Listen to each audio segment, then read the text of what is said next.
દર્શક મિત્રો, ડેલી બોડેલી ન્યૂઝમાં આપનું હાર્દિક સ્વાગત કરું છું. મયુરદીન ખત્રી.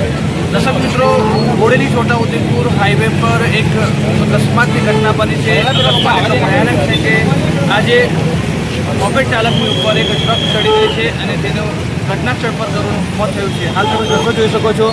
હાલના દ્રશ્યો તમને બતાવી દઈશ કે આજે છોટાઉદેપુર રોડ છે. આજે તમે દુકાનો જોઈ શકો છો. આ દુકાનની આગળ જ આજ વહેલી સવારે એક અકસ્માતની ઘટના બની છે અને ચીસાડિયા ગામનો યુવાનનું જે ઘટના સ્થળ પર કરુણ મોત નીપજ્યું છે. પોલીસ ઘટના સ્થળે પહોંચી ગઈ છે અને હાલ વધુ તપાસ હાથ ધરી રહી છે. આજે તમે જોઈ રહ્યા છો દ્રશ્યોની અંદર આ બોડેલીની આ જે ઘટના છે, જે મોપેડ તમે જોઈ રહ્યા છો દ્રશ્યોની અંદર, આ મોપેડ પર સવાર હતો યુવાન અને અગમ્ય કારણસર બાઇક પરથી આ પડી ગયો હતો અને સીધો પાછલા વ્હીલમાં આવી જતા તેનું કરુણ મોત નીપજ્યું છે. હાલ તમે દ્રશ્યો જોઈ શકો છો. મોટી સંખ્યામાં અહીં છે તે લોકો ઉમટી પડ્યા છે અને અત્યારે તમે જોઈ શકો છો આજે મૃતદેહ છે તેને લઈ જવા માટેની તજવીજ હાથ ધરાઈ રહી છે. પોલીસ પણ ઘટના સ્થળે પહોંચી ગઈ છે અને વધુ તપાસ શરૂ કરી દેવામાં આવી છે.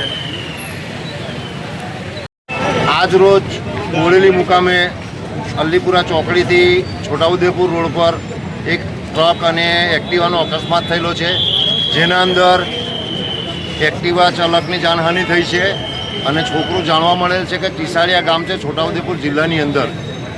તો તે છોકરાનું મૃત્યુ થઈ ગયું છે.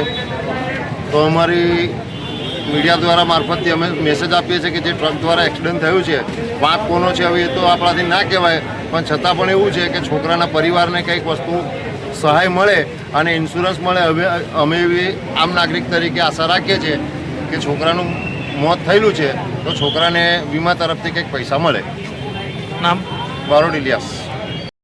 છોટાઉદેપુર સાંસદશ્રીને મેં રજૂઆત કરી હતી થોડા દિવસ પહેલાં પોસ્ટ દ્વારા કે બોડેલીને વહેલી તકે બાયપાસ આપે અને અકસ્માતોથી નિર્દોષ લોકોના જીવ જતા બચે. તો હું આજે ફરી અકસ્માત થયો છે સવારમાં જ બોડેલીમાં કે એક વ્યક્તિ ટ્રકમાં વેચીને ટ્રકમાં અકસ્માત થવાથી મૃત્યુ પામ્યો છે. તો હું આજે ફરી રિક્વેસ્ટ કરું છું સાંસદશ્રીને કે આપ વહેલી તકે બોડેલી બાયપાસનું ડીપીઆર કે જે હોય તે થોડું જલ્દી એનો નિકાલ લાવે અને નિર્દોષ લોકોના જીવ જતા બચે. સામાજિક કાર્યકર દિવાન સેજાબ છે.